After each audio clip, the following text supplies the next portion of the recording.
Yes. Good day and welcome to TechD Cybersecurity Limited's earning call. We appreciate your participation as we review the company's operational and financial performance for H1 FY26 and outline our strategic direction. The purpose of today's call is to provide an overview of the company's progress and address questions from our investors and stakeholders. Please note that certain statements made during this call may be forward looking and are based on current assumptions. These involve risks and uncertainties, and actual results may differ. The company assumes no obligation to update these statements as except by law. We encourage participants to consider these factors and avoid placing undue reliance on forward looking information. Please note that this call is being recorded. Representing TechD Cybersecurity Limited today, we have Mr. Sunny Waghela, Managing Director and CEO, Mr. Khileshkar Sahu, CFO. I will now hand over the call to Mr. Sunny Waghela for his opening remarks. Following his address, we will proceed to the Q&A session. Thank you and over to you, sir. Thank you, Siddhi, for the introduction, and thank you everyone for joining in, our shareholders, our partners, our customers, and our well-wishers. Thank you for joining the earnings call for TechD Cybersecurity Limited. I, Sunny Piyush Kumar Waghela, MD and CEO of TechD Cybersecurity Limited, would like to happily inform you that we have recorded a substantial growth compared to our last year's H1, the year-on-year growth, which is almost 41% of the revenue growth is what we have recorded, with the substantial increase in the profit margins of the company, which has increased 49% compared to last year's H1 FY25. That shows our operational excellence.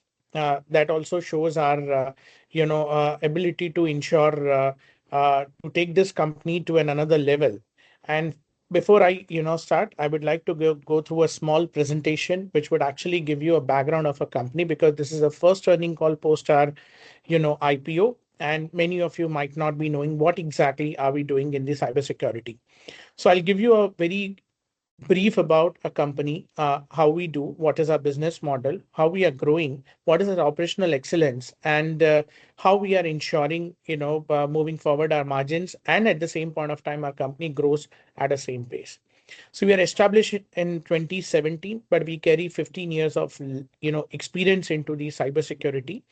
I started at a very early age as a digital forensic investigator with a couple of agencies, worked as a consultant for the government, and then I started my own company. We are ensuring from reactive to proactive cybersecurity services and solutions that we give it to our customers.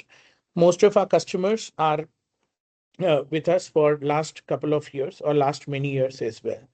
So although 8+ years in the operations, defending the cyber attacks for the company, by FY24-25, we were serving 370+ customers. And right now we are serving 500+ customers by H1, FY26 as well. Last year, we recorded a growth of 29 crore 79 lakh rupees with the EBITDA margin of 40.48%.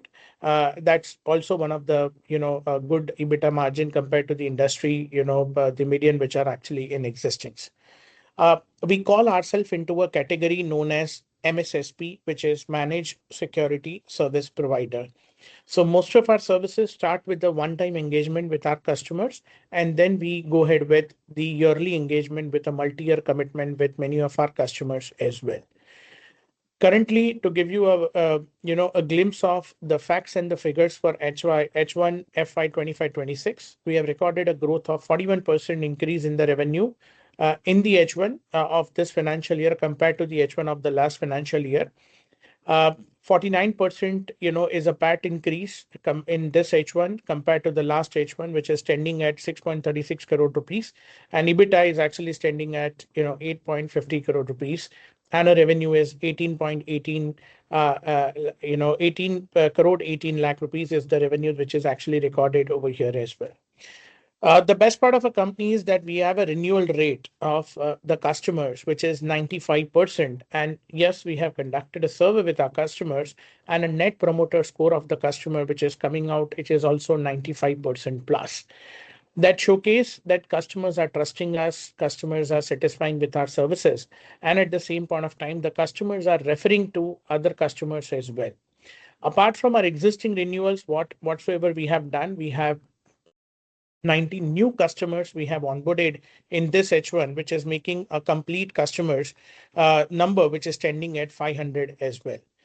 Currently, I'm happy to inform you that by our RHP stage, we have submitted a certified, order book to the exchanges, which was standing at 29 crore.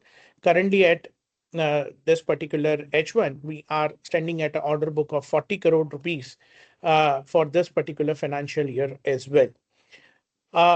I carry the complete operations for the company, sales operations, as well as the other operations for the company. My father is also executive director, who is having 38 plus years of experience and basically ensuring on the financial part for the companies as well. We have Vishnu Priya. She is a director cybersecurity with 27 years of experience. Kileshwar, more than 10 plus years of experience. Nikhil Trivedi, 10 plus years of experience. Anna Mihir Trivedi is also working with us as an AVP for enterprise business, having more than 7 plus years of experience. Just to give you a glimpse about our IPO, I'm extremely thankful to all our shareholders, all our investors for giving the best, the response for our IPO, which is subscribed or oversubscribed more than 700 times. That showcase that the trust and the excitement across all the investment types, and that also showcase that cybersecurity is not the future, it is the present, in this particular coming era. The fundraise total we have done is of 38.99 crore rupees through the fresh issue. And yes, they got listed at 90% premium, which is 366 rupee against the issue price of 193 rupees. And our share has been quickly hit, 5% upper circuit on that particular same day. Just to give you a simple, brief about our services, we are into VAPT services. So in a VAPT, we basically ensure that all our customers, network, websites, IT infrastructures, and now OT infrastructures are also secured by we finding out loopholes as a hacker into their network, into their websites, and we showcase them. This is exactly what the loopholes we have. For VAPT, we have got customers starting from one-time engagement to starting from yearly engagement of the customers and managed services for the vulnerability management programs as well. Our security operations center is a 24/7, 365 days a year operation center working in 3 shifts. This is basically securing all the customers proactively by 24/7 monitoring into the customer's infrastructure. So what we need to do is we need to basically stop the hackers before hacker would be able to hack into the customer's infrastructure. MSSP services is a managed security service provider. We have got a lot of customers who are outsourcing their complete cybersecurity piece to us or a cybersecurity vertical to us, and the cybersecurity start with us and end with us. So we provide all vulnerability management services to compliance services, to assurance services, to security operations center services. And yes, the most important part is the governance services as well.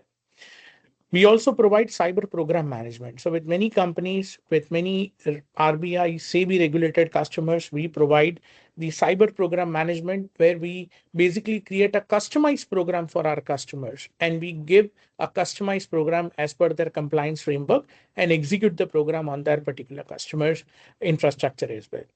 What is differentiating Tech Defense? Because we have our hands and foots in the training vertical for last many years, and we are working with a lot of universities to create a cybersecurity talent.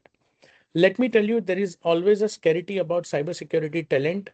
The total number of cybersecurity professionals in India which are required are 3.5 million, but India is not even producing around 35,000 people, every year. Keeping that in mind, to create a cybersecurity talent, our legacy of experience into the education vertical, we are working with good number of universities and, running their bachelor's and master's programs on the cybersecurity. So unlike the other company where they have to, recruit a resource, train the resource, and then they have to deploy the resource for doing any sort of a consulting or, the services. our company is generating revenue from the resources as well. Taking the share out of the universities for running the bachelor's and master's programs from the universities as well, creating large amount of talent, not only for our company, for the whole of a Bharat, and making sure that we contribute ourselves to this particular initiative of the university partnership by creating a lot of talent and making a factory for the talent as well. So that is actually helping us to make sure that we have a trained resource coming to our organizations and helping us with the right amount of services or the right quality of the services to our customers with a lesser cost as well. And a specialized services where we basically ensure that all our customers are secured by providing either a cyber insurance consulting or a red teaming services or setting up the lab establishment for many of the companies as well. This is a standard execution. I'll just brief it. We take the requirement from the customer, define the scope, do the planning, do the structured execution with tool and the services. We do the whole of execution. It can be either one time or it can be the whole of a retainership with a multi-year engagement is something that we are doing. Let me tell you, gentlemen, and we are right now working towards making sure to do a cross-selling and upselling to almost all our customers to ensure that all our customers are retained with us for with a multi-year of commitment and ensure that they execute almost all the pillars, and if not all the pillars, then certain pillars of the cybersecurity to our companies. It could be vulnerability management, or it could be security operations, or it could be compliance advisory services, or it could be the training or the awareness solutions as well. And with this, we are retaining our customers. We are successfully upselling and successfully doing cross selling to our customers. And this year we have added, apart from 90 logos is what we have added, there are close to 50 odd logos where we have converted customer from that one-time engagement to our yearly engagement and a retainership as well.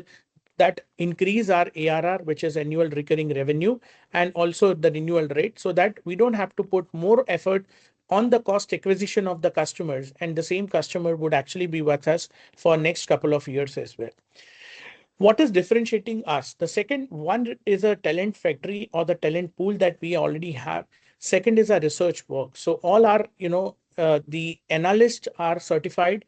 All our analysts are having Hall of Fame registered with Fortune 100 to Fortune 500 company. We have been in the MSRC top 100 hackers in the world as well, for 2 years in this particular 8 years of our operations as well. So when we go to our customers and face a competition, we differentiate us saying that we have issued more than 100 plus security advisories. We have reported a lot of loopholes with Fortune 100 to 500 companies, and all our researchers are certified resources as well. The second, the thing which is actually again differentiating us, we are a certain empaneled entity. During our IPO, our certain empanelment was getting expired. But right now, let me are happy to inform you that we have successfully renewed our certain, which is Ministry of IT empanelment for next 3 years. That is recognizing us as one of the authorized cybersecurity auditor or a recognized cybersecurity company in India as well. Our achievement after IPO, we are SOC 2 Type 2 certified, because the object of our IPO to go global. But when you go global, we require SOC 2 Type 2 certifications to basically give a right set of trust for the global service excellence to our customers as well. As I stated, our 95% contract renewal rate is what recorded in H1. We are empaneled with so many exchanges, NSE, BSE. We are empaneled with MCX, we are empaneled with NCDX for SEBI regulated, audits which are conducted. So that is also one of the achievement I can actually give you. We added 90+ new enterprise logos, for this. We got good number of awards. The latest award we have received recently is Viksit Bharat Leadership Summit as one of the best cybersecurity company in India as well. While the whole global cybersecurity, landscape is increasing, Indian cybersecurity is also projected to increase to almost $20 billion by 2032.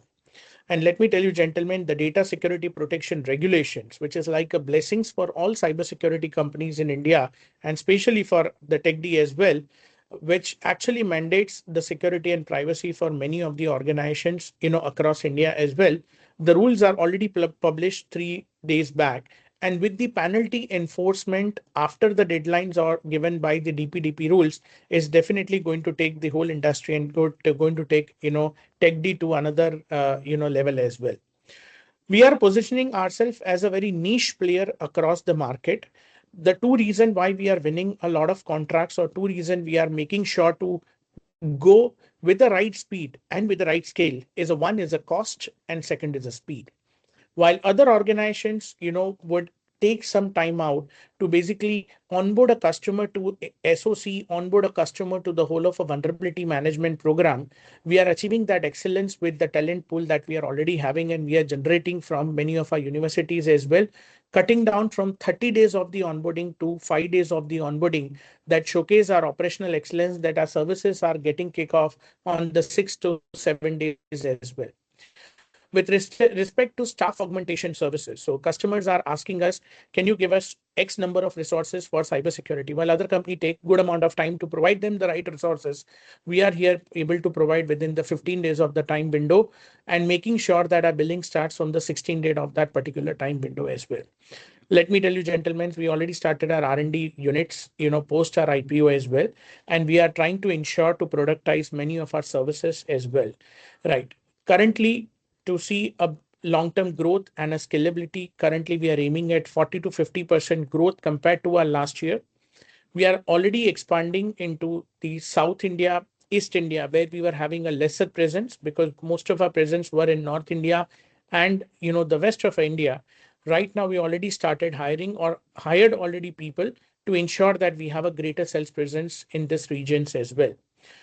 We already hired people in UAE, USA people are about to join, and we are kicking off from this quarter our the operations in the UAE and USA as well. Let me tell you, gentlemen, we already have got approval from our board to incorporate the subsidiary into the GIFT IFSC. GIFT IFSC offer the good benefit to tech and the finance companies. We got approval to register our entity. It will be wholly on subsidiary of the TechD Cybersecurity Ltd, and it will be acting as our global entity for global operations for the global customers as well. We are targeting conversion of 40% of audit client customers into the managed services. So if a customer is getting only cyber audit, system audit, or a VAPT audit, or an assessment for us, what we are ensuring at giving a whole package to a customer with certain of a value added services, and making sure that it being retained and also go to a next level as well. We are also maintaining a renewal rate, or we have a target of maintaining the same renewal rate in this particular year of 95% in the H2 as well. We are again, making sure that targeting those regulated industries. So all the regulated industries are being targeted. Currently, out of 500 customers, 200 customers are SEBI regulated and RBI regulated or BFSI sector. So while we already have a 280 logos in the BFSI SEBI regulated customers, we are ensuring that can we dominate this industry by catering to more than 500 customers in this particular same region or not. So this is exactly the pace it's what we are going, and we are making sure to have a deeper partnerships with all the global OEMs, selected OEMs, but with the global OEMs to make sure that we go to a next level as well. Give you some heads up about some of the recent projects which we have won, which we have executed post our IPO as well.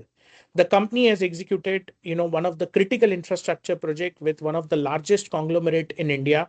And this critical infrastructure project is to basically test their largest, ever the renewable plant, the largest ever green hydrogen plant in India. And that is actually, is almost 1 point of the project. Half of which is already completed, built in H1, half of which is going to be completed in this particular December as well. The managed stock and application customer, which is a leading financial group, or you can say that an NBFC. Let me tell you, this is an upselling and a cross-selling of our customers we have done. Last year, we were only at 28 lakh rupees revenue with that particular customer. And this year, we have actually completely done the upselling, and it's a 75 lakh rupees of the value is what we are doing as well. So while we are ensuring that the customers are adopting the existing services which they have adopted in the last year, we are also making sure that, can we upsell and make sure to get the right amount of share for the customer budgets on the IT and the cybersecurity as well. Another global organization, IT organizations, is also renewed. They have taken another good amount of services like dark web, deep web, managed SOC, along with awareness services. And now we are talking on vulnerability management. So slowly, gradually, whenever we are onboarding a customers nowadays, we are making sure that the right account managers in the respective regions develop the right amount of relations with our customers and take our company to a next level as well. As I said, currently we stand at 40.2 crore rupees is the order book, out of which 18.1 crore rupees is executed. So this year we are expecting almost 35 crore rupees of the contribution given by the enterprise business, and balance is given by the training segment as well. Coming back to another, which is a UAE customer. So while we are already onboarding a resource in the UAE, let me tell you, gentlemen, to make sure that it cannot be an overhead for us to get that resource and he go to market on that. We are making sure that with his existing account, can we able to close the business even before he joins us as well. We already got a contract of more than 3 crore rupees, out of which 2 crore rupees is already billed to that particular customer, which is uh, one of the largest edtech companies in the UAE. And yes, that is also making sure that our contribution in the whole of last financial year of international contribution, which was standing at 15%, this year in H1 we are at 21%, and in the coming years we want to make sure that in it will be at least 50% coming from the domestic market and 50% coming from the international market as well. Another strong government foothold. So government was always been a you can say that a lesser revenue contribution for tech defense, but right now our focus is going completely with the team hiring that we have done in the respective regions, and we have achieved good amount of revenue for the government institutions as well. That shows that we are tapping the other industries as well. What we need to understand are operational margins, because if you have looked at our H1 figures, we have actually cut down on certain of our expenses as well, right? By recruiting or by taking a lot of people from our university partnerships, ensuring their facilities are also used as our consulting centers to make sure that we maintain our operational excellence, and we maintain our margin or rather expand our margins as well. Let me tell you, we have got standardized processes right now, post our IPO or during our IPO process, we were actually setting up a right set of project management systems, which would actually go from macro to micro level, do a PNL, mapping for all our projects. So whenever any project comes, we ensure that the projects are to be completed with that sort of a margin. And that's how we do a right set of, the resource deployment. If the projects are not working or the details are not coming from the customers or something is a blocker, we immediately move out of that resource or reshuffle that resource, so that we make sure that we do a right predictable delivery with the right governance and reviews, right? So that it becomes a cost efficient delivery as well. So this is the automation or the SaaS management system that is already being set up to ensure that we leverage the recurring revenues with the smaller amount of the money that is being spent, and we achieve that same sort of a margins and expand our margins as well. Also, we have done a controlled hiring right now and reduce our bench as well. As you must be knowing that we were having the Global Security Operations Center as one of the object of our IPO. And let me tell you, ladies and gentlemen, this is going to be a game changer for TechD Cybersecurity, right, in the coming time, because what we are creating in Ahmedabad at a lesser cost is, we are creating one of the largest ever facility, state of the art facility in India, which will have three sort of SOC in that, which is IT SOC, OT is plant SOC. So we are going to monitor a lot of companies' plant as well. Vehicle SOC. So as you know that there are driverless cars, unmanned vehicles, unmanned drones, there are smart vehicles, and every single vehicle is now connected over the internet. We have done successful POCs with couple of organizations, and what we are going to set up in next another 6 to 7 months is a vehicle SOC to monitor all the smart vehicles, and this is going to be one of its first kind connected and an autonomous vehicle security hub of India. What we wanted to make sure to differentiate when a customer visit our operation center or a global capability center, which is our global SOC, is an experience zone. So the customer should get the right experience of the products, services, and the right experience of what we are trying to sell it to them. That means if we really want to get a customer and convince them to monitor their power plant, we will actually basically showcase what are the risks to that power plant, how we can secure the power plant, what are the attacks can happen, and all this is going to happen automation, and all this is going to happen live and in hands-on, so that the customer get a feel of how my power plant or how this power plant can be hacked, and this is how the TechD can able to secure. So we're creating one of the first experience zone of Gujarat, and you can say that a second or third experience zone across India, to make sure that it gives a real life demo or real life hands-on experience and a real life world simulation, so that they can get a feel of hacking and a security as well. And yes, we are setting up our training delivery center. We already forged MOU with Kaushalya, the skill university, to train around 10,000 students for our certification program and a credit exchange program. And we are also expecting the bachelor's and master's MOUs with them. It is a government recognized university of the Gujarat, but all the students are going to study at our place as well. So what we are trying to create is the first of its kind, the operation center or a capability center, while we are training resources as well, generating the revenue from them as well. We are using the same resources for our delivery to ensure that the students, or the right set of professionals are being built on that particular, global security operation center as well. This is a glimpse of the Global Security Operations Center is what we are trying to create. It is again one of its first kind. The largest ever facility is what we are creating in Ahmedabad, in Gujarat, in the heart of Ahmedabad on a new Science City road as well. We have set a vision for our 2030. Currently, we are tapping around 4 countries to ensure that we have a presence in this H2 in 4 countries. And, our gift entity would become operational to ensure we would be serving all this particular 4 country through our entity. But our vision is to go to around 10 plus countries to ensure that it covers USA, UK, Luxembourg, UAE, Kenya, South Africa, Mauritius, Singapore, Saudi Arabia. And our vision is to cater to around 2,000 customers and enterprise customers, which an average ticket size of 1 crore rupees in next another, 50 lakh to 1 crore rupees in next another couple of years to come as well. TechD wants to enter into the global league of fastest growing global cybersecurity company from Bharat, and we are aiming to do a revenue scale up to 80 to $100 million in next another 5 years to come as well. Currently, we are not a product company. We are a pure play into the services company. But as I said, we already started R&D verticals. We already forged MOU with other companies as well, which is already there in our RHP. And what we are trying to do is, through either technology transfer or through either possible mergers, we are creating our proprietary products. So you can expect our other proprietary products, which is on AI powered threat intelligence product, vulnerability management product, our security operations center product in the coming time as well.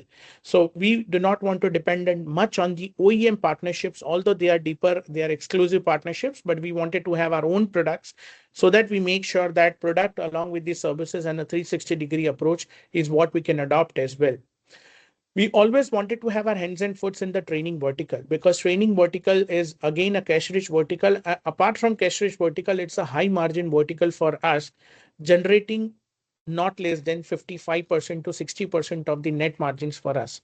And that is why we have aimed to tap around 50 to 70 universities in the coming time to run their undergrad and postgrad programs on the cybersecurity, and creating a workforce of not just 6 to 7,000 people right now, what we have in different universities, but more than 1 lakh professionals that we should be training across all these universities as well. Also, we have a plans to acquire niche product companies, which are in other DSPM, which is data security posture management, DevSecOps, and OT security, which is operational security, to become the market leader in those verticals by 2030 as well. So this is about a snapshot of our H1, and over to you, Siddhi, and over to the audience to open this floor for the question and answer sessions. Thank you. Thanks a lot. Thank you, sir, for a very detailed presentation. We will now begin the Q&A session. Participants who wish to ask a question are requested to raise their hand. To ensure we accommodate as many questions as possible, we request each participant to limit themselves to 3 questions at a time before rejoining the queue if needed. We'll take the first question from Mr. Miten Shah.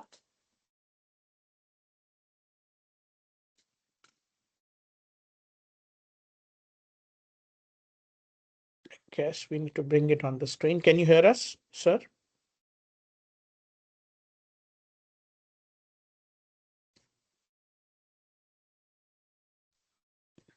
Miten sir, can Hello, you hear am I us? audible? Yeah. Yeah. Yes, you're audible, sir. Yes. Okay, fine. So thanks for giving me opportunity and congratulations for great set of numbers and getting listed on the stock market. So my first question would be like, we reported more or less 49% of margins, okay, in this quarter. Is this the best that we could expect or could there be any improvement going forward? So currently the one cost which is going right now is all to the OEMs we are dependent on. As I said, we started with our R&D verticals. As I said, we are already working towards, doing the possible mergers with other companies and also ensuring that through tech transfer, which is technology transfer from other companies outside India to bring in a technology so that we do not dependent on must only and only OEM technologies, right? And we ensure that that revenue also should come to us, right? So you can expect moreover the same or increase in the margins of this. Sure, sure. So the second question be like, one of our vertical happens to be vulnerability management. So Correct. I would like to know, if a company like Tech Infosec, are they our peers? And if yes, how do we differentiate ourselves with them? So currently, when I say a vulnerability management for our customers, right? No customers is just look to get only an automations of the product. The customer needs to have the resources who basically adopt a hybrid approach to identify the vulnerability, remove the false positives, do some manual testing on those particular part, run the program, coordinate with their vendors, patch all the problems, again reinitiate the whole of the testing on those particular part. So we are ensuring that we give a tool, that is one, and at the same time we give a resources, that is number two. Right. So while we are giving out a tool, there is a license cost. We are giving out a managed service, so there's a resource cost, and then there is a support cost that we also give, and then there's a governance cost. So if the customer is looking out for or a larger customer which has 200 applications or the infrastructure of more than 10,000 computers, right? That customer would not just be dependent on one single product to run their vulnerability management program. They require amount of resources or a handsome amount of resources to ensure that we end to end run the program and give an ownership, take the ownership and give the peace of mind to our customer. So our role is as a managed security service provider to give a peace of mind and a threat-free business to our customer. Sure, sure. And the last question would be like, as of now, like we have a totally of 40 crore order book, out of which 18 is already built. So when Correct, do sir. we expect to close the remaining balance up? I mean, or when are we expecting to close this by? Sir, apart from the order book, we also have a substantial sales pipeline. I would like not to, because it's not a certified one. We do not like to comment on those sales pipeline, but uh, uh, we are expecting that order book would be closed in this financial year. Sure. Thanks a lot for giving opportunity. I will again wait in the queue as I have more questions. I'll give opportunity for others as well as of now. Sure, sir. Thanks a lot. Thank you. Thank you.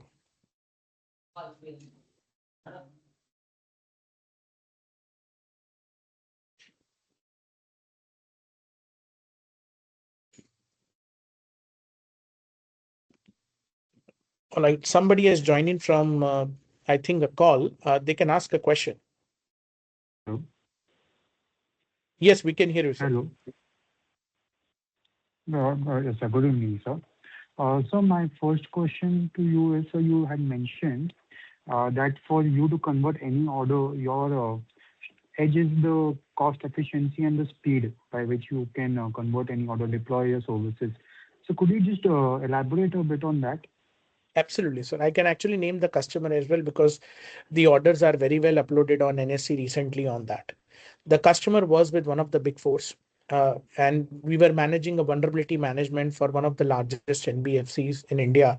And the customer has asked us that, can you handle our security operation center? So when you want to enable the security operation center, you basically need to integrate all the devices across all the group level companies, onboard their server, firewall, router, switches, all components of the IT infrastructure. And while other companies takes some amount of time to onboard all of that, because you have to understand, you have to talk to all group level, IT heads and then the vendors to basically get this working. We ask customers that we'll be sending a team of not 2 people to onboard, right? But we'll be sending a team of at least 5 people to onboard. But we require your support to get this onboarded within 5 days of the time. Only the mandate is required from your side to get it done, right? What our 5 people have done, went to all 5 locations and onboarded customers on our security operations center. And we started getting logs on our security operations center, within 3 days of the time window. Now, when I say 3 days of the time window, right, I can immediately start triggering the policies, immediately start triggering the security incident to our customers, right, after 3 days of the time itself. So this is why we are winning a lot of orders. The same goes with, the critical infrastructure assessment order that we have received from a customer, which is the largest conglomerate. While we received the order, the customer's apprehension was that somebody would come, analyze my plant, look at my plant, deploy the solutions, deploy the manpower, would take at least 15 to 30 days of the time. But sir, why we are already having the surplus of the resources, already having the right amount of resources, right? In our, other partner universities as well, we are ensuring that there is a team of experienced resource, right, that goes along with this resource, which basically ensure that the right set of warriors are, more to make sure that we win the fight and we win the game, during the short span of time itself, right? So this is how I can elaborate your question. I hope I answered your question. Yes, yes, sir. That was very helpful. So also to the follow-up, you have mentioned that, you are partnered with 70 to 80 universities. And one of the latest announcement is that you have a tie-up with Kaushalya Skill University. So, sir, I'm sure you are able to generate a lot of, talent pool from these partnerships. Also, you are able to generate some revenue also from this. So, going forward, do you see an increase in your revenue percentage from this? And also, what would be the conversion, sir, if you're training so many people and you're generating so much talent? So, how many could you actually employ in your company?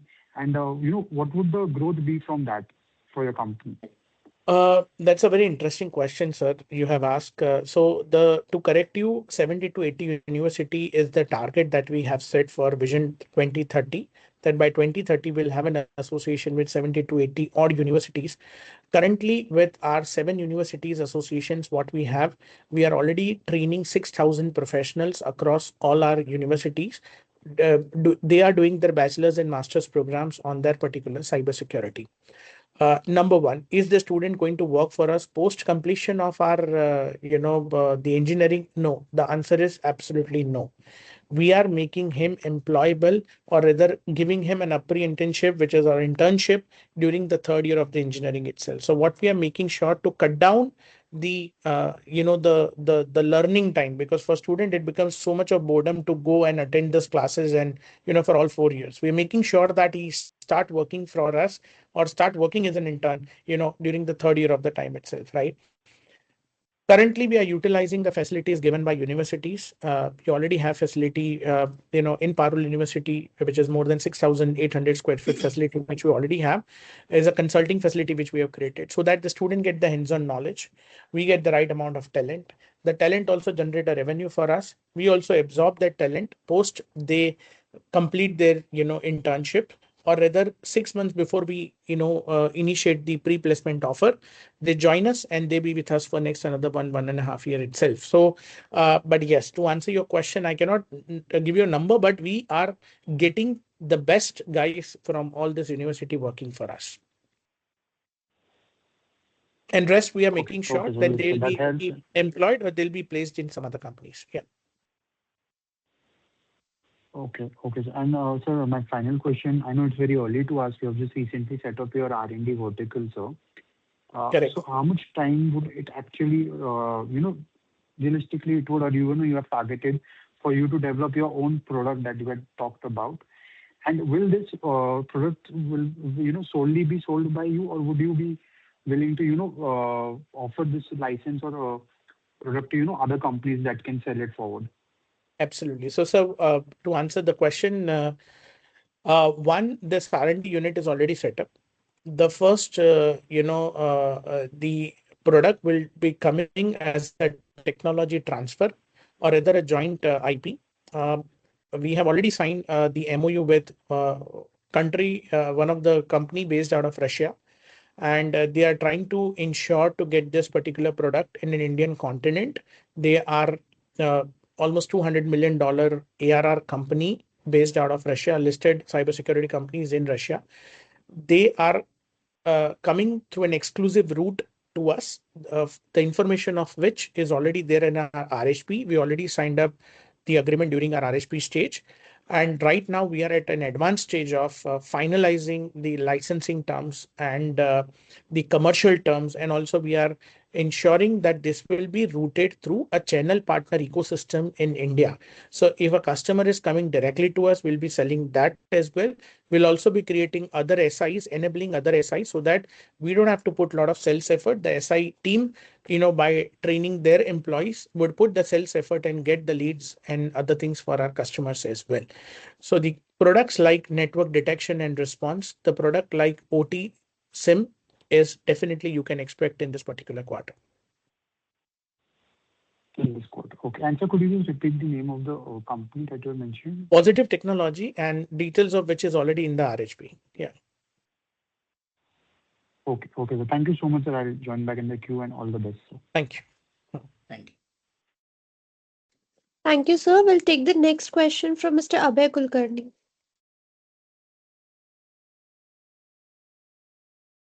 Hello, Sanji. Congratulations on the successful IPO and a great set of numbers. So my question is related to the average revenue per client.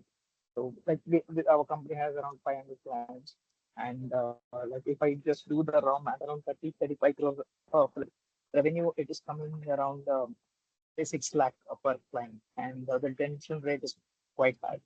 So which is good compared to our listed peers. So look, so how are we? What's the number we are looking at going forward, and um, what sort of ticket size of content we are taking for?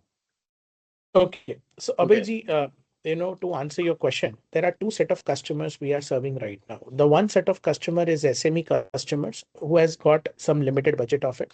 The second set of customers is an enterprise customers. They have, I would say that the substantial budget for this, and provided the DPDP has come into a picture right now, I have seen those enterprises taking some special budget from their management to make sure that they comply with DPDP even before the deadline as well, right? But yes, that very good that you calculated, and I was supposed to touch upon, I was expecting this question as well. Coming to the 6 lakh rupees of the average ticket size, we want to ensure that can we take it to at least 10 lakh rupees in next another 1 year of the time from all these customers or not, right? But yes, 10 lakh is a very minimum size that any even SME customer or a mid-sized customers or an enterprise customer can easily pay for cybersecurity services and other products as well. Thank you, Sanjay. And just to follow up, like what kind of traction that you are looking in the industry it's related to the DPDP Act, and how are the companies positioning? And is the Indian market is Okay. So, Mr. Abhay, to answer your question, as far as the DPDP is concerned, till the rules were not published, people were not taking it that seriously. But the moment the rule is published, we as a certain impaneled entity, we are ensuring to do an assessment first, which is an impact assessment or a privacy assessment first. And then there is a huge potential for managing their services as a virtual data protection officer, or end-to-end data security posture management services is already there. And for which, Mr. Abhay, we have already got one of the contract by the CDSL Ventures, which is the largest KYC industry in India, and that order is one of the substantial order, and the logo is very substantial logo for us and a case study for us to go to our customers. So right now we are able to close many customers with one of the largest KYC agency is now with us and giving us a complete managed services for their data leakage protection and a data security posture management, which is connected very well with the DPDP rules as well.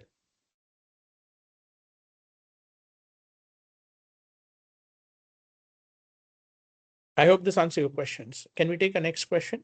Yeah. I will take the next question from Mr. Narendra.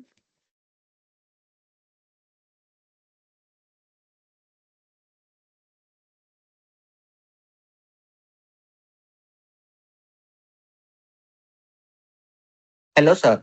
Congratulations, first of all, for the good numbers and for the successful IPO, sir. Thank you.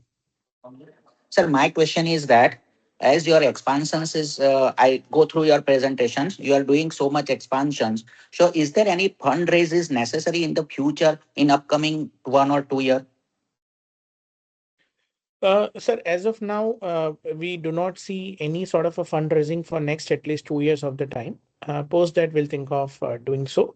But with our gift entity is also now coming into a picture, having our international revenues.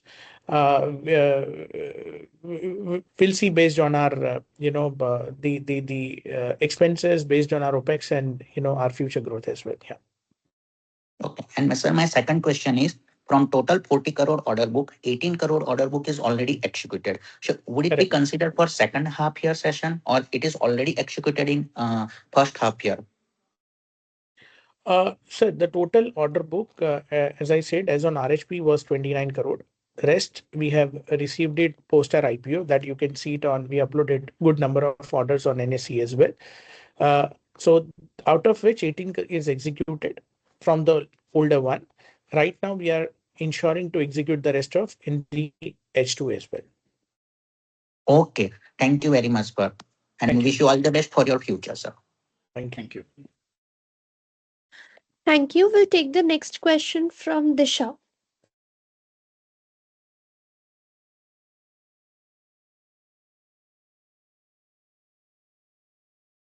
Hello, Yes, am I audible, sir? yes. Yeah, so just a couple of questions from my side. So, in your Vision 2030, we've mentioned that we're targeting 80 to $100 million revenue. And like in FY25, we've done around 30 crore. Then this year, we're targeting like 40 to 50% growth. So, how would the scale up be like? What will be the revenue trajectory look like from like FY27 onwards?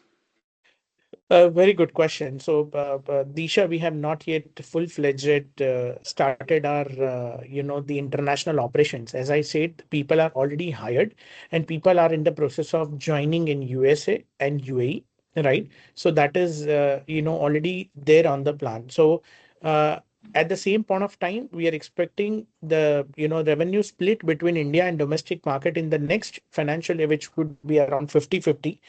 But when you target a domestic revenue, it has a lesser ticket size of the revenue. When you have an international revenue, as I discussed, one of the case study of our, which is a tech company, the order book itself out of that company is 3 crore and we have executed 2 crore and built that particular 2 crore revenue. So there's a substantial, difference between the domestic ticket size and the international ticket size is that. We just got our proceeds in the 22nd of, I got our IPO and listed on 22nd of September. So we are ensuring to use that to go to different territories and get those particular, revenues for that. So coming back, once it is going to have the right international setup, which is done, you can expect that it would go 60 to 70%, or maybe around 100% in the coming years to follow. So we're expecting like around 100% growth from like FY27 onwards. Could that be a fair Absolutely. assumption? Because we, by that, will not be only and only a service company. We'll have certain of our products, as I stated, coming in our company as well. All right. And so we mentioned that, hello, Yes. am I audible? Yes. Yeah, so we mentioned that we'll take up the export mix to 50-50. So what sort of margins do we see in the export business? Because I'm assuming those margins will be higher. Those margins would be higher, but at the same point of time, those margins also has the cost which is aligned to it as well, right? But as I said, I'm connected very well with the academia ecosystems and for at least L0 and L1 resources, right? We are ensuring to cut down that cost by getting them from the third year of the engineering itself. The Cyber Valley, which I have just explained, or the Global Capability Center pictures that I have just shown, it is a facility that we are creating. Initially, we were creating a 400 people facility. Now we are creating a 600 people facility. Out of 600, you can expect good amount of our, the third year or fourth year, and the after that final year, the another freshers, would be coming and doing that as well. So for the market, might be a fresher. For us, it is a 2 years experience guy. And let me tell you, Disha, we do not underestimate the power of interns. We do not underestimate the power of the undergrad students, because if you've seen the largest hack which has actually happened across the globe, the people who are securing the system might be a lot of experienced guy, but a 16-year-old guy sitting somewhere in the garage is hacking somebody's system, right? So we are ensuring to create those sort of a mindset from their engineering itself, so that they give a good amount of fruits, but also make sure to have a lesser cost to it, because for them it's all about learning for and ensure that they go uh, uh, they become that the right warriors in the coming time as well. And for us, we are making sure that we get revenues and we deploy them to deliver our services as well. But so like any sort of number you like to put like on the EBITDA margins on the export, for any like sort of number you like to put in? See, we'd like to make sure to maintain this margins. So the 49% margins that we've done in this first half, we're confident Yeah. of maintaining this in the second half as well? Yeah, absolutely. With Cyber Valley coming into a picture, and a lot of people are going to be deployed over there. For me, it's going to be like a showcase for our customers to get more revenue from our customers and make sure to execute at a lesser cost. All right, all right. Thank you, sir. That will be Thank you. it from my side. Yeah. Thank you. We'll take the next question from Yash Jain.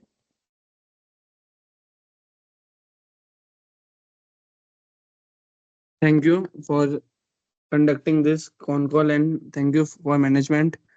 My question would be, as TechD is starting its operation in globally, so in India they are conducting university training, corporate training. So in globally they are planning for conducting this training or university learning to trained students. That's a very good question, Yash. We already started putting our efforts with showcasing our case studies of what we are doing in India. In Africa, we already started talking to a couple of people, but because I have not included in the slide because things are not yet materialized, so I'd not like to give any sort of a forward-looking statement on that. But countries like Uganda, countries like Kenya, they basically ensure that they trust Indians, and they're pretty open to welcome Indians to have a strategic partnerships with them as well. So in the coming time, you'll see some of the partnership forged not only with universities in India but across the globe as well. Okay, one more question. Actually, in this IPO, TechD has taken money for the investment in HR, human resource management, but rather than spending on increasing sales or upgrading any services, it would be better for having a good sales rather than putting investment on HR. What's were the plan for putting investment a lot of amount in human resource planning?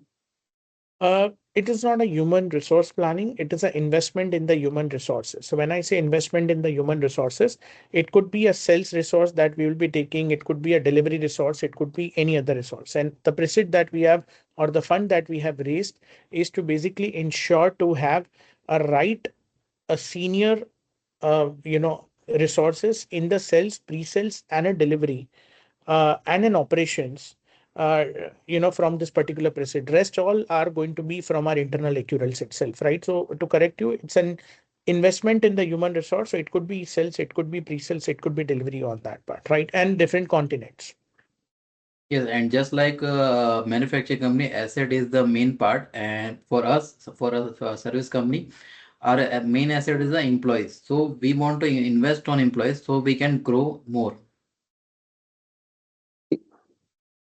Thank you. And one last, the cash conversion cycle of TechD is 153 days, but other competitive has 80 days, 85 days. The average is 80 days. So why there is so much differences in cash conversion cycle? Okay, so I believe what you have been talking about is the last year, the cycle. We have done a lot of improvements in this particular current year as well. Reason behind it, because we are in an MSSP space. While in an MSSP space, I give my vulnerability management, I give my SOC services, I give my, other of the services. The customers are also looking for some sort of a compliance certificates or a certificate as a certain empaneled agencies as well, which is to be updated to the regulatory bodies as well. So many a times it happens that we basically bill our customers, but we used to get revenues, post certain of the milestones or certain of the things which are hitting that particular milestone, whether to submit that report to SEBI or submit that report to NSE. So that's the reason it was actually there. But now in the managed services, we have defined a very simple and we have defined a very straightforward mechanism that while we are going to give a managed service, there's a license cost attached to it. So you have to pay that license cost in advance. That's number one. Number two is for all other services that we are giving. Let's say there's a calendar of the 10 services we are making. The moment the calendar is executed, you will have to pay either based on the milestone or you have to pay quarterly or a monthly at the end of the month, right? So this is what the changes that we have already done to make sure that we maintain our cash flows and have a positive cash flows on this. All that from my side. Thank you. Thank you. And congratulations for your great IPO, your great numbers, and I hope we will see in future same. Thank you. Thank you. Thank you. We'll take the next question from Imran.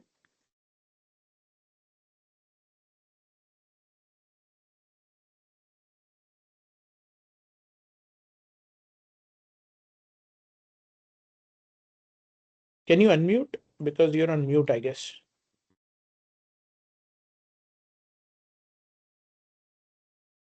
Imran, sir, you're there?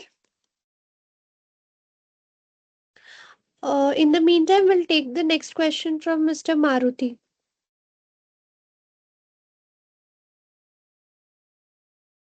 Hello. Hello. Am I audible? Yes, Yes. you're audible, sir. Yeah. Firstly, congratulations on great performance, great set of numbers. So first question is regarding the daters. Just to carry forward from the previous participant's question. So next 6 months or 1 year down the line, what is the data in terms of number of days we can expect? See, we are working on that. I mean, I know the cash conversion is very low, and I also know that data days are high. But we are working on that to minimize this and to get as Sir Sunny sir had mentioned, that we will align our services with a license. So they have to pay in advance for the license, and we try to manage and try to make them payment on the milestone basis or mostly on the basis of the quarterly. So we don't have to go much crunch on the cash, and we are So positive about that. can we expect maybe like a 60 to 90 days of data days? I believe so. Would not be committing I- on 60 to 90, but I believe 90 would be a right number that you can expect on that. Yeah. No, Reason I'm not behind it asking for because commitment. yeah. Yeah. Correct. Please go ahead. Please go ahead. So reason behind it, sir, I'll give you a very simple example. I think a real life example would connect, on that part. Almost a good number of SEBI related entities, for which the resilience framework is a mandate to be completed, right? While we are giving them a services, sometimes what happened is that uh, the regulator also changes a deadline. So when there's a deadline which is changed or which is extended, the customer goes on a cold mode stating that I have this service which is taken from you, the PO has been issued, but what I would be doing is I'll complete this milestone not by month of December, but I'll do it by month of March, right? For all these customers, what we have done is we have given a small discount to this customer. With some add-on services, we are going to train your people, we are going to do some sort of attack simulations, we are going to have this X services for free, and we'll have a customer gathering. So we started doing a couple of customer gathering, for which you can go to our LinkedIn. You will find a lot of customer gatherings is what we started doing in different regions. And those account managers are meeting those customers to ensure that avail this discount, which might be a very nominal discount, but do not hold it. Do not make sure, complete it before that particular deadline, right? Because the customer is always like, if my deadline is of 31st of March from 31st of December, although your work is done, everything is done, but I'll get my acknowledgement and I'll make my own payment on that part. So we are ensuring that give some discount, convert it into a milestone basis, or rather take the license fee first and then other fees on the managed services portion of it. Got it. Got it. Got it. So is it the case in both for SMEs as well as the enterprise customers as well, right? In both the Yes, cases, sir. we are facing this. Sir, yes, both the cases, sir. Okay. Okay. Okay. All right. Yeah. My second question is regarding the future. Like, the enterprise. When we talk of enterprise customer, we are talking of customers, who are going to give us big orders, who are already, Absolutely. big in their business. Absolutely, sir. So I'm just asking from a layman perspective that if somebody is running a company which is like doing a turnover of 100 crore or 200 crore, then I'm sure that he might be having some kind of cybersecurity arrangements already in place, right? Somebody will be doing it in his company, right? So Yes, sir. Please, please. yeah. Yeah. Yes, yes. So Complete so question. my question is that how we are going to uh, get those kind of customers in the beginning, because if a company is already having a proper cybersecurity setup and they have already attained a certain level in terms of their turnover, profits and all, so will it not be difficult for anyone, not only for us but for the other company as well, to enter into that space or to get some revenue from that customer's pie? How we are going to do it? Sir, to answer your question, there is always a maker and a checker funda when it comes to the cybersecurity. The companies would like to have their IT personals. There are companies who are having good, let's say 100, 200, 300 crore turnover, right? And have a good, the margins. They might thinking of having their own cybersecurity people. But cybersecurity is a one piece that most of the people does not like to have their own people managing their. They may recruit a CISO, they may recruit a VP to ensure that they do a whole of a governance and they give an assurance to a right set of management and the board of directors of that particular company if it is a listed company. But the checker has to be different because they always wanted to have a third party view, right, when it comes to either a risk management or when it comes to either a vulnerability management or when it is coming to anything. I've seen companies, those who are actually managing on their own, they got breached and now they are actually moving to a vendor approach because the vendor will actually give you a right or independent, the picture rather than you always see a green flags in your organization until you have a red flag, which is your breach, which is coming right now. It could be you can talk about one of the largest, the crypto exchanges which got breached or some of the largest companies which has got breached. Sometimes a lesser vendor approach or not having the vendor is always going to have a issue with them. So checker and maker are always going to be different, and we are already tapping those companies. We are already tapping those companies. What we are trying to do, like I give an example, we had tapped one of the recent startups. Those are into the medicine delivery right now. While they are into medicine delivery, the talks are already on right now. We are telling them, boss, your internal systems or your internal things is not going to have a right, you can say that, an output. Then what we get is we get an efficacy assessment of that particular organization. Efficacy means you have to check the efficiency of whether the guys are working or not, whether the processes are right or not, is there any flaw in the technology or not, right? And once that efficacy would come into a table or come on the table, right, the customer understands that, hey, this is what I'm not getting a visibility onto, and I need to go to this vendor because this vendor has actually shown me my all open doors, and we can actually do that, right? Other time we take a consent from the customer and we basically penetrate them. So we take a consent that, if you are sure that nobody is going to hack you or nobody can do a breach on you, you give us a consent, and maybe in another week's time we can come out with a report of what can go wrong with your organization. So we are already tapping by using such strategies and going forward with onboarding them as a customers as well. Yes, and I also want to add the point that as you mentioned that they can be hire a internal team, just like in a limited and private limited company, there is a companies that mention of they have to must internal audit team. So that doesn't mean that they don't need an external auditor or they doesn't need any statutory auditor or tax auditor. They always need an external auditor to reassure their risk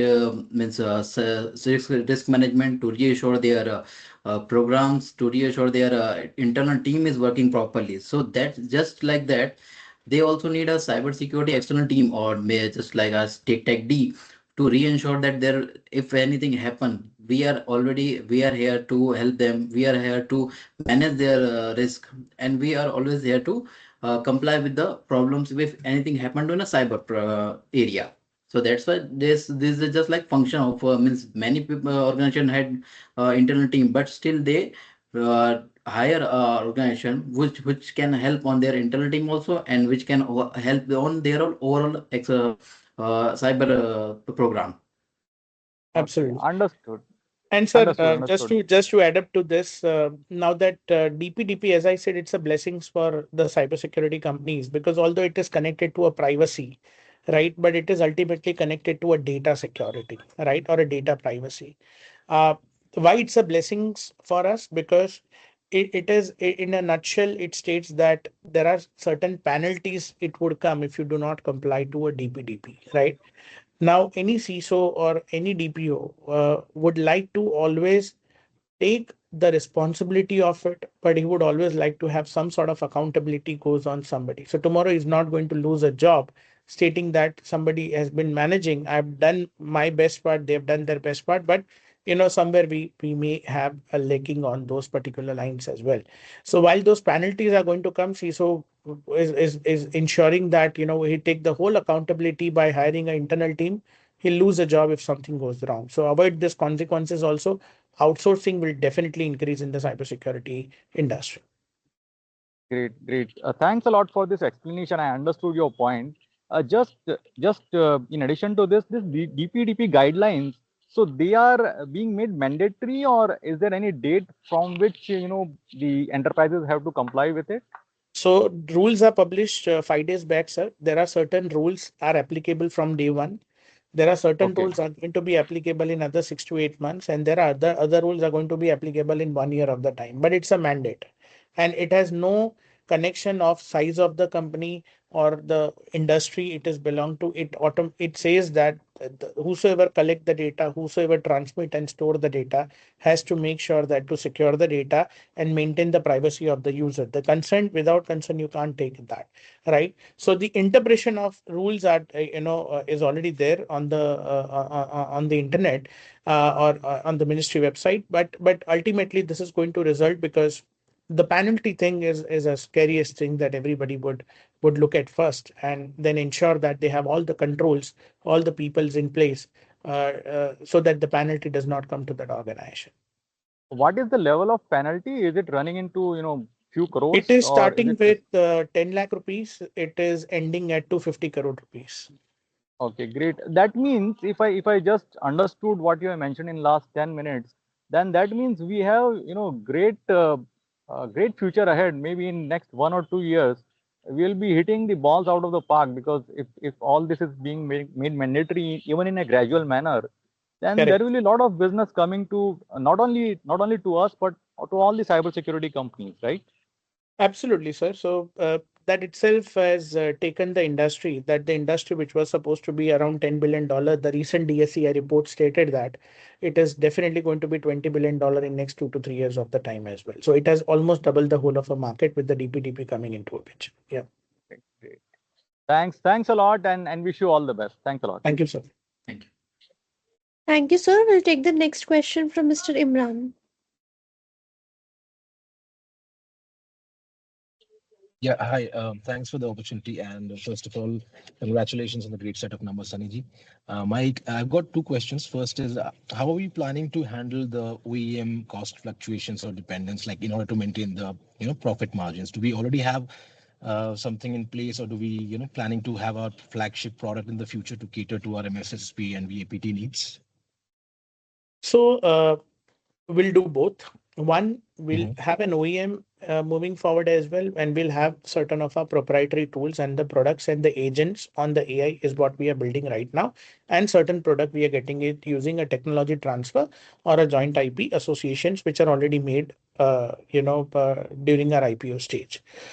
While on the OEM part, how we are ensuring that the cost will not get fluctuated. With most of the OEMs we are working for last 3 to 5 years, we are on a premium tier of all these OEMs. And what we are giving right now is a right set of commitment on, let's take it's a SIM with the right set of commitment on how much of storage we are going to use or how much of EPS it is going to come. Although we are not paying anything in advance, but what we are ensuring that give that commitment and bind them into the numbers or the license cost, consistent for 3 years of the time as well. Right. So that is a way with the higher set of commitment in the higher tier, with the 3 years of the commitment we are binding with the PO which we are issuing customer to customer to them. Sure. Thanks, Sanji, for this. My second and last question is, considering the long-term strategic goals of the company, as you said, cybersecurity is not the future, it's the present. So is there any benchmark target that we aspire to achieve, as in how much the company big wants to be? And would you like to give any revenue or growth or customer guidance for the next few years? Absolutely. So I've already stated in my vision 2030, we would like to be at least 80 to 100 million dollar revenue company in the coming time. Sure. Thank you so much for your answers, and I wish you great, huge good luck in the future. Thank you. Thank you. Thank you. We have a caller request. Please go ahead and ask your question.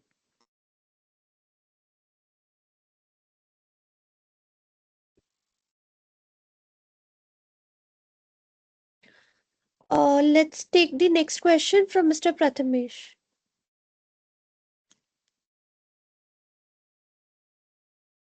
Hello. Hello, sir. Yes, you're audible. Sir, first of all, congratulations on your successful IPO listing. Sir, I have 3 questions. First one is, if you see last 3 years, the revenue trend is around on an average 100% year-on-year growth. So can we expect it in for next 1 to 3 years same trend? First question. So the second question is about our customer base. So how we onboarding our customers, how we approach to our clients. This is my second question. And third question, sir, if we have client, if we have agreement with the for cyber security to the client. Suppose if any breach happen during those agreement, is there any penalty clauses there, or how we deal with those kind of instances? These are my 3 questions. Thank you. Absolutely. Thank you, Prathamesh ji. With respect to growth, this year we are aiming at the growth of at least 50% of year-on-year growth compared to our last year's. I understand the last 3 years growth was close to 100%, but at certain level you have a growth which becomes, not exactly the 100, but yes, to make sure that we grow exponentially. That was the whole object of our IPO, to go global, so that we have the money coming in the dollars and not in the Indian rupees, but still the operations are run from here. And we get the money which is converted from dollar to an Indian rupees. So have a higher margins and a higher revenue growth that we can actually maintain it for years. We already started putting a lot of efforts to make sure that we again come to that stage to make sure to maintain that particular revenue growth in the coming years. So you can definitely expect that. Number one. Number two is on the cybersecurity, if something goes wrong with the customer. That's the third question of yours. So we already have indemnity, we already have error and omissions insurance or a cyber insurance taken by our own companies. And if something goes wrong, the first is the whole RCA, which is done, the root cause analysis, whether there's a lack of thing from our side or from the customer side, or something which is not given by the customers on our SOC to onboard and everything. So all that root cause analysis or audit being conducted by the external agency, and insurance agency makes sure to pay that particular amount. But with the blessings of the God, till now, those emission and error insurance have not come into an effect, or there are no claims made by the customers as of now. And I think the second question, if you can help me repeat that question, sir. Sir, customer base, how we onboard Okay. new customers. So we always ensure to go to those regulated, the markets. So regulated markets, as in like RBI has a framework, SEBI has a framework. There are 14 regulatory bodies in India have got their own framework. So tapping those customers has always been a prime target for us, not only in India but across the globe as well, right? Because uh, rules like DPDP, rules like the SEBI frameworks are not only in India. It has been published by SEC in USA as well, in Middle East as well, and many other countries as well. So regulated customers are always our prime target, going, meeting them, conducting some events, showcasing our capabilities over the events. But yes, our entry point to many of our customers is always showcasing their open doors, doing a kind of a maturity assessment for our customers as a POC to showcase them what is their current security postures or how easy it is for anybody to come into your organizations and breach your organizations by doing some sort of offensive security activities. So we come out with a report in like 3 to 5 days of the time when the customers feel happy about the report. They talk about what requirements they have. Obviously, every customers with a new vendor start with maybe a one-time engagement, but right now we are listed entity, which also gives us an edge to tell to our customers to gain more trust, right? We are also complied with SOC 2 Type 2 and rest of the other global frameworks as well. So we make sure to take that smaller project of some 10,000 to $15,000 or maybe $5,000, and then we ensure to upsell that customer to our managed services in the coming time as well. Okay, thank you, sir, and best wishes for your future, sir. Thank you. Thank you. Thank you, sir. We'll take the next question from Mr. Anshul Mehta.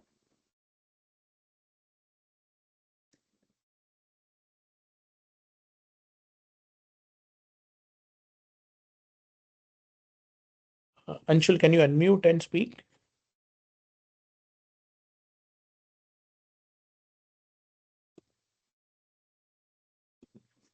We have a caller request. We'll take the question.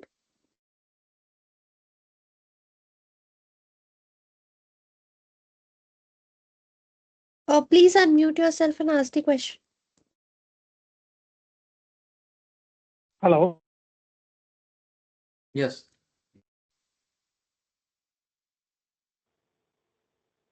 Hello. Yes, we can hear you, sir. Okay.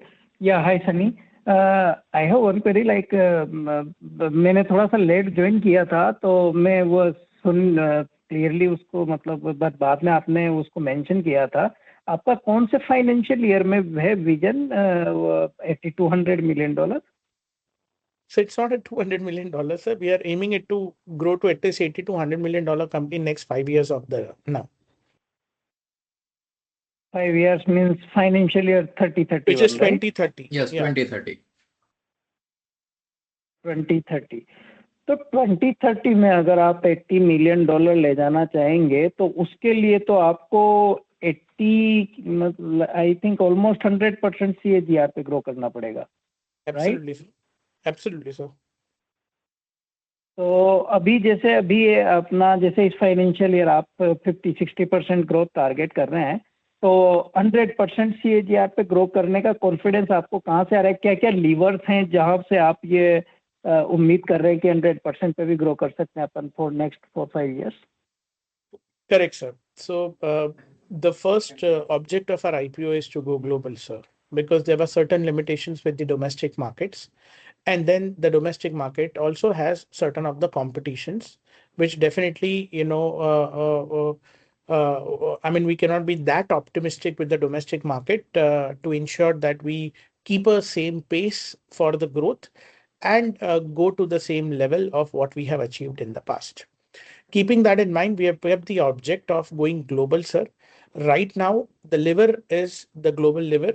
We are ensuring that we have a right, the captains we are recruiting across the continents.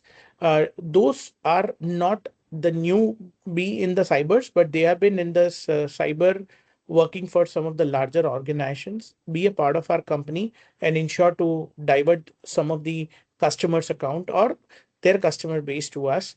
to make sure that we become one of the global and one of the fastest growing company from Bharat, sir.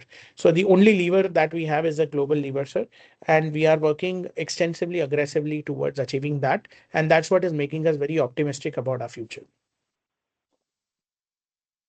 Okay okay so अभी तक आपने कोई globally कोई client acquire किया है या Yes, आगे absolutely, sir. आगे I करेंगे? think you joined late. So I had discussed some of the case studies of the customers that we have acquired. So while we are recruiting, some of the people in UAE, while they're already on a notice period, they started doing a GTM for us or for our company to divert some of the customer account. And from that, we have got a one customer account whose order book is 3 crore rupees, out of which 2 crore rupees is already billed in H1, 1 crore will be billed in other H2 as well, sir. It's a K-12, a tech company, a largest tech company in UAE, and we are getting a revenue from that as well, right? Second is while they are already joining us, or some of them are joined, to ensure that not going with the right or not going directly to a customer, we are forging a couple of partnerships with the existing company on staff augmentation as well, because the India has got a talent. TechD has got a talent generation machine, and that is our university partnerships and other things. So we are big time batting on to a staff augmentation service of sending resources from here to some other countries, as to make sure that we do not have to wait for the whole sales life cycle to close in next 2 to 3 months, but resources can be deployed if the resource availability are there in the customer shortlisting, interviewing, and selecting that resources from our company as well, right? So through this channel partnerships, through our the people which we are recruiting, we are making sure to go to a next level, sir. Okay, got it. Thanks, Sunny, and all the best for your future. Right. Thank you, sir. We'll take the next question from Mr. Aziz.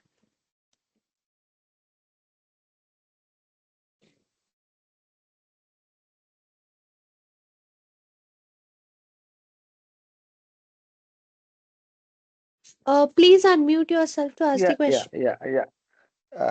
First of all, congratulations for your the good listing. And Sirji, what I can see in our past performance, net profit in 2024 was 3 crores, and it shot up to 8 crores in 2025. Approximately how much should we expect in 2026, sir, net profit? Approx. Sir, as I said, I mean, cannot able to give you some sort of a forward looking, but H1 results are already, sir, published, where we have showcased the excellence in our, the increase in the profit margin will ensure to, have the profit margin maintained in the coming time as well. Okay. And my second question is actually every you could have seen in the market the peers as well as the any stock listed company will declare the dividend, which will give the confidence and boost to the stakeholders, as well as it shows the strength in the market also. So should we expect dividends, sir, this year? Kilesh, if you could take up this question. Yes, we as per listed company, so our board, we will put this question to our board. If boards agree, that we will definitely go for that. If is anything change, we will definitely announce on the same on NSC. But as we are profit making company, you can be a positive on that side. And we are also want to reward in future to our long term investor. So we'll definitely we can't miss comment or anything right now, but you can be a positive on this side. Okay. And my third question is, are you planning to set up any, our existence in Hyderabad, sir? Because Hyderabad and Bangalore are the most, famous, and as well as the overall in throughout the global, their existence available. So I hope, I'm also a shareholder, so I'm expecting your presence in Hyderabad as well as in Bangalore. for the more exposure as well as the market existence. Correct, sir. Yeah. To answer this question, sir, we are right now having a presence in 3 cities, not only in Ahmedabad, but we have a presence in Bombay and in Pune. Although they are a smaller team, but we already have the presence, and now the team are increasing on those both the part. As I said, we are right now using our proceeds to get people for the two of the regions, South India, which was weak for us, and East India, which is weak for us. Right? We are targeting good amount of customer. There's a good pipeline which is built as well. Once we have a good sort of revenue on the board or the commitments on the board, we'll think of opening up in the South India as well. Yeah. Because everywhere, sorry, you could have seen that throughout USA, Middle East, 80 or 70% personnel are from these two areas only. If you have the staff, if you have the the warriors in this area, in marketing as well as, they may bring a lot of business to us also from Hyderabad as well as the Bangalore. That is my just Correct. opinion, sir, from the Correct. layman perspective. No, so the point well taken, and we'll take it into the consideration, sir. Yeah. Because these two cities only dominating throughout the world. Correct. Everywhere if you go, you can see a tech guy from Hyderabad, tech guy from Bangalore. So if you have the people from this area, we can have more exposure. We can get a lot of business, sir. This is my request. That's it. Correct, sir. Correct, sir. Point Yeah. well taken and noted, sir. Thank you. Okay. Welcome, sir. That's it, sir. Thank you. Thank you. Thank you, sir. Thank you. We'll take the next question from Mr. Sid.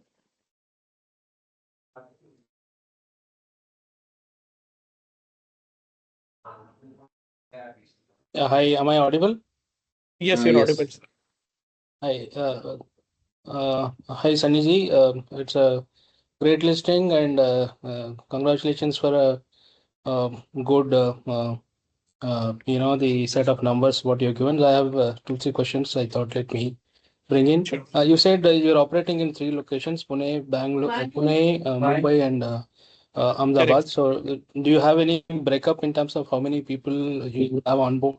If you can share, that's one question.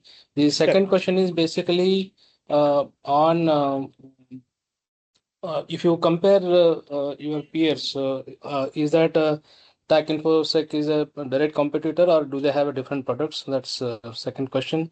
And the third question is, how do you retain your employees? So is there anything ESOPs, etc. you've given, etc., and you'd be able to hold on people, etc. So how is that you're trying to do? Thank you. Correct, sir. So to answer your first question, sir, we have a larger amount of presence in Ahmedabad because out of 7 universities, there are 4 universities we are right now working with are in Gujarat. So there are a lot of resources getting trained coming out of our own universities, and a talent is what we are absorbing as well. So one, we are generating from our own university and revenue also, and then we are making sure to deploy and employ and deploy them to our customers' location to generate. So that says we are anyway with the Global Capability Center is what we are building, which is our GSOC. Will have a larger amount of people, in Ahmedabad only. Currently, if you ask me, out of 170 people as on this date, which are employed, I'm talking about full-time employees. I'm not talking about those interns strength. These are all full-time employees that are employed, out of which, sir, 20 odd resources are sitting out of Ahmedabad. Rest other resources are sitting out of Pune and Mumbai. Mumbai, we have got a team of 23 people, and the rest other are in Pune, because we have got a larger customer base now in Pune as well. So there are people that are deployed at Pune, sir. But that is the first question answer, sir.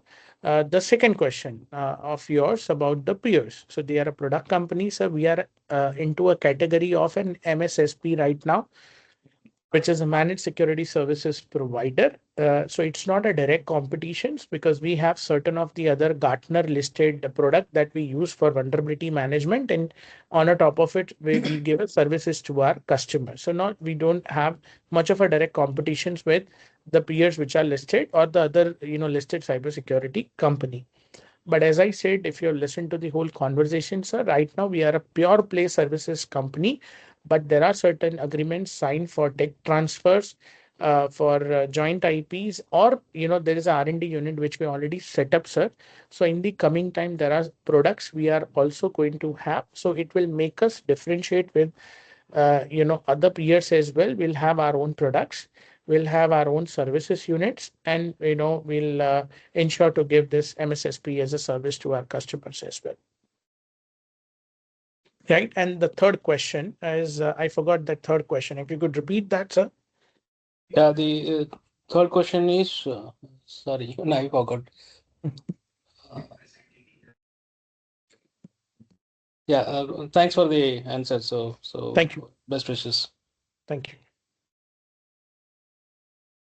Thank you. We'll take the next question from Mr. Chetan.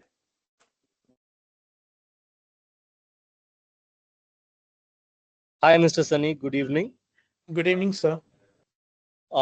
My question to you is more of a statement that I want to make and want your confirmation on whether you think the same as well. Do you believe that the SOC business unit that you have will end up being like the next PPO or KPO revolution in India, wherein essentially like how PPO and KPOs were outsourced to India during the early 2000s, and it ended up becoming a multi-billion-dollar industry? Do you anticipate something similar for these, SOC 24/7 SOC support as well? And if that is the case, do you anticipate customers globally to basically set up their or outsource their operations to Indian companies such as yours? Correct.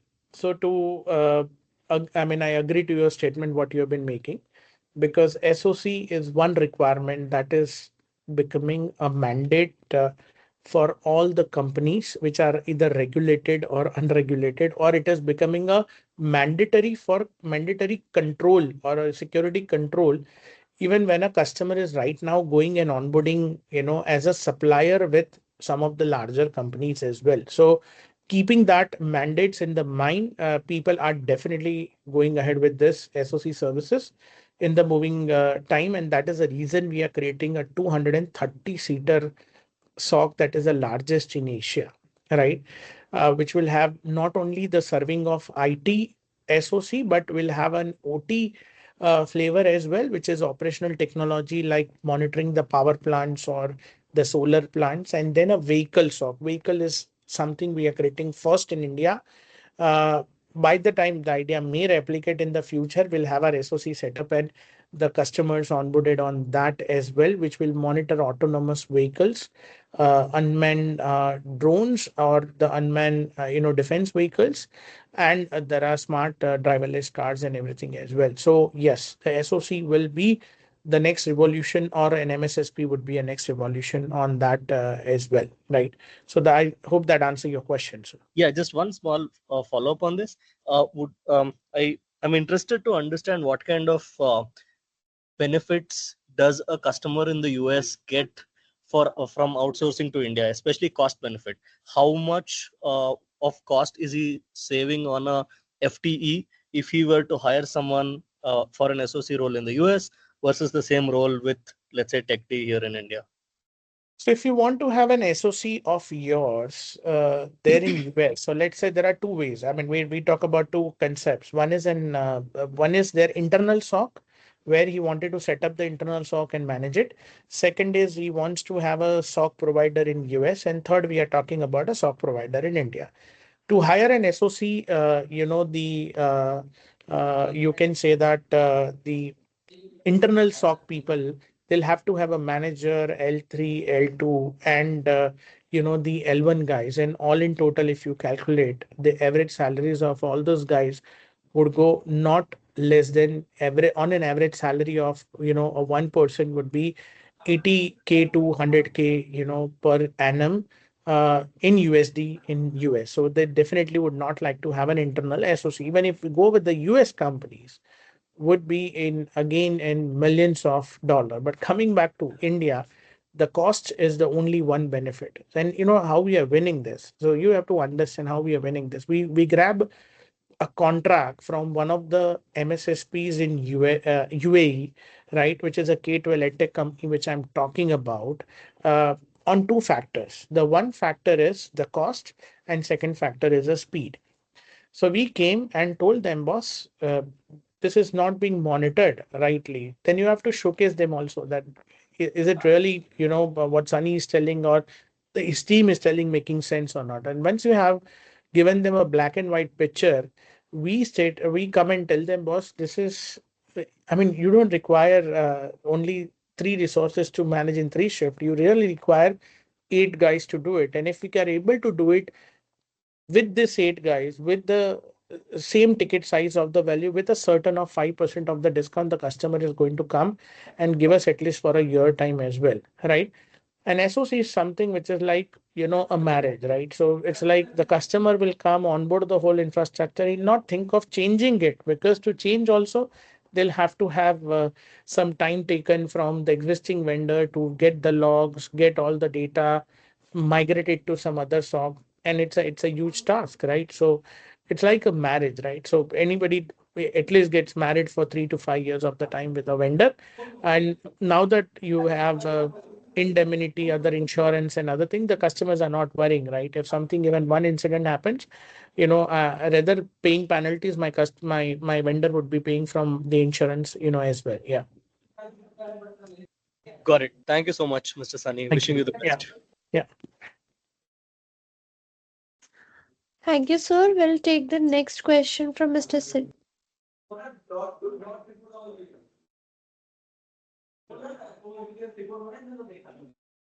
Yeah, hi. Sorry, am I audible? Yes, you're audible, sir. Okay, yeah. So my third question was basically cybersecurity is a niche talent. So how do we attract talent and how do we retain on the talent perspective? Okay. So, so that's a differentiator for TechD, sir. We create talent. I mean, we are the one who are generating a lot of talent through our university partnerships as well, right? And with the global capability center is what we are making. What we are going to do is we are going to take some of the good minds or the best minds out of all our universities, not joining us from after the last year of the engineering, but joining us from the third year of the engineering itself, right? So they are definitely going to work with us for 2 years of the time.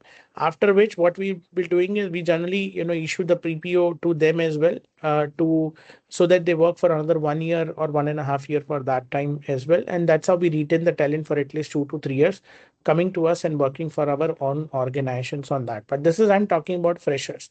For mid to senior level people, we are already in the process of, designing our ESOPs, or rather a TechD Cybersecurity Wealth Plan 2026.